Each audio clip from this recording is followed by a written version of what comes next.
Hi అండి. Welcome to జేరోస్ kitchen. ఈరోజు వీడియోలో మనం ఎప్పుడు చేసుకునే పులిహోరలా కాకుండా కొత్తగా గోధుమ రవ్వతో పులిహోరని ఎలా చేసుకోవాలో చూపించబోతున్నాను. దీనికోసం ముందుగా స్టవ్ ఆన్ చేసి పాన్ పెట్టుకొని 2 టేబుల్ స్పూన్ల నెయ్యిని వేసుకోవాలి.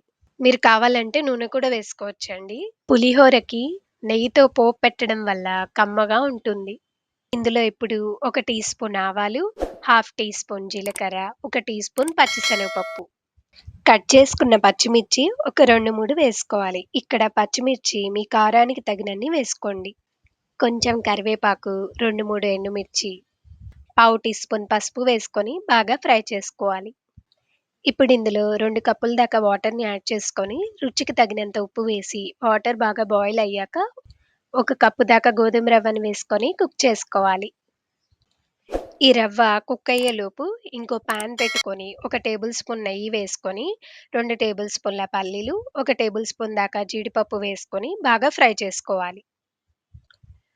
గోధుమ రవ్వ కుక్ అయిపోయిందండి. ఇప్పుడు ఫ్రై చేసి పెట్టుకున్న పల్లీలు, జీడిపప్పును వేసుకొని అంతా ఒకసారి బాగా మిక్స్ చేసుకొని స్టవ్ ఆఫ్ చేసేయాలి. కొంచెం గోధుమ రవ్వ చల్లారాక 2 మీడియం సైజ్ నిమ్మకాయలను రసం తీసుకొని ఇందులో పావు టీ స్పూన్ ఉప్పు, పావు టీ స్పూన్ షుగర్‌ని వేసుకోవాలి. ఇక్కడ షుగర్ యాడ్ చేయడం అనేది ఆప్షనల్ అండి. మీరు వద్దనుకుంటే స్కిప్ చేయొచ్చు. ఇప్పుడు ఉడికించి చల్లారబెట్టుకున్న గోధుమ రవ్వలో నిమ్మరసం వేసుకొని అంతా ఒకసారి మిక్స్ చేసుకోవాలి. అంతే అండి. ఎంతో కమ్మగా ఉండే గోధుమ రవ్వ పులిహోర రెడీ. మీకు ఈ వీడియో నచ్చినట్టయితే లైక్ చేయండి. మీ ఫ్రెండ్స్ అండ్ ఫ్యామిలీకి షేర్ చేయండి. మన జేరోస్ కిచెన్ ఛానెల్‌ని సబ్స్క్రైబ్ చేసుకోవడం మర్చిపోకండే. Thank you for watching.